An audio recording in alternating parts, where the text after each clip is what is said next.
Historically, Española, this area of northern New Mexico, has been a gathering place for tribal communities to strategize, come together to look at how we address the Spanish invasion that was happening and really consolidate our resources and push back against. And so this piece of resistance and really honoring the diversity of voices is what Española kind of reflected for us. It was our place for everybody to come together. And it's also one of the poorest counties in the state of New Mexico. And when we look at Rio Arriba, we think about all the issues in our communities: poverty, drug rates, drug use, violence in our communities, all the things that we've been experiencing. We feel like if we're really doing this work about healing and reconciling and transforming, that this is the place we want to be, because this is our valley. For us to really strengthen our community means we need to strengthen the ecosystem. So us to strengthen families, relationships where children are born into, we have to strengthen the ecosystem. So the ecosystem is all that surrounds, like where our watershed comes from, where our knowledge base comes from. And so it makes sense for us to be multiracial and inclusive, but also at the same breath honoring our center, which is coming from our womb, right? Coming from our place as women. It really does come to creating an awareness and advocating for things in our community that are going to lift up the health of people in general. And I think when we put pregnant families in the center of policies and advocacy, then everybody's going to be better protected as a result of that. One of the things that came to us very obviously was that why weren't we having home births? What happened that our women were not allowed to have births at home? And as we looked into it, we found out that during the war times, I guess about in the 1945s, 44s, during that time, Los Alamos was being established as the base secret city to create the bomb. And so during that time, federal government put in a mandate that all ladies go to the Indian hospital. The question was, what happened before then? And I wish that I had talked to my great-grandmother a lot more, Maria Martinez, because from what I gather, she was a midwife for the Pueblo. Following that story with my grandmother, we looked in to see if it was possible to really talk about reclaiming our women's rights, our right to be owners of our ability to birth and to be in control of how we want and where we want to have our children born. That started us with our Yiya Kagingdi program, which means helpers of the mother. You know that no question is going to be too trivial or you can ask doulas anything.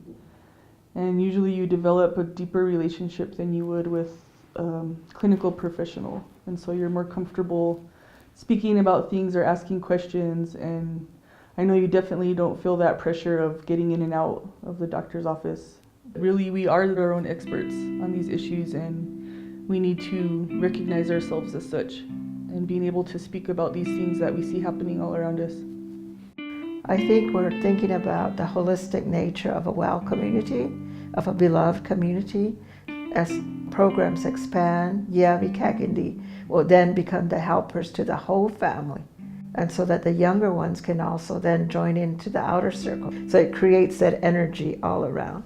Synergistically, it's very helpful and positive and fun. The doula program allowed us to reclaim birth, reclaim our connection to our knowledge as women, and to push back against a medical system that was often dehumanizing and re-traumatizing for people. So in birth justice, it's about, for me, a woman's ability to make informed decisions about her body, but how do we create that nurturing environment so that all can thrive, especially our young people. Having a doula program and having one of the first of its kind in our area was huge. And we were pushing against different types of boundaries, like, no, you can't use herbs in birth. No, you shouldn't be sharing this information. Women gave birth before a medical model came into play. And we had our herbs, we took our knowledge from animals and plants, our relatives, and so we thought of, our doula program. And we've had different levels of training, different levels of certification, and we were still saying, this still really isn't honoring who we truly are in our core, in our memories. And so I feel like the Doula Training Institute is a natural evolution of us claiming our space and claiming our voice.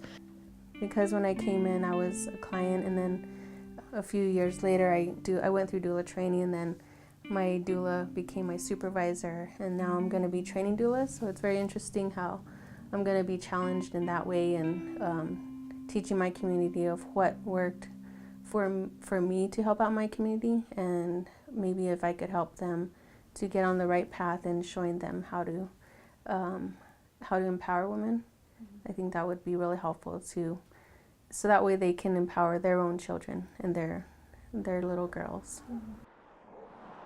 Like, what I love about living in northern New Mexico is, I guess here everybody's really close.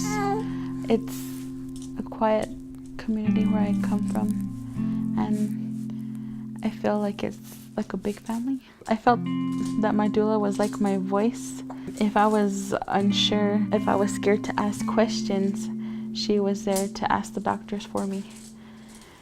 The doula really helped my partner step up in supporting me because he didn't really know how to support me, and so she gave him information and the tools on how to be there for me. I was really scared of being alone, and having my doula there as well as my partner and my family made the whole process so much better.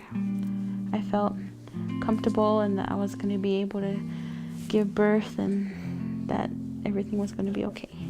So being a young parent in this community was kind of weird at first. With my first pregnancy, I was kind of doubted a lot. Everyone was like, you're just young, you don't know what you're doing, you don't know what you're gonna go through, you don't know how to raise a kid, you are a kid. And I felt like it was starting to get to me after a while. I was like, I don't know if I can do it, you're all right. I don't know if I can go through this by myself. Or like David and I, we were both young. And so I was really starting to doubt myself. And then when my labor came, my doula was the first one I called, and she supported me through it, and she was like, you can definitely do this, you can do it. She binded us all together, and it's not just how she can help me, but like on my own. She helped my family be involved in my labor, she helped my boyfriend be involved in my labor, she helped my oldest daughter, my 18-month-old, she was very involved in the labor. So she kind of was just binding us into it. Everybody was very, very into the labor, all because of my doula. And that if we are supporting each other, we can co-create a more holistic approach to birth and birth support. We're coming from, our womb, we're coming from our core, we're coming from that strength, and we're now able to share that with others.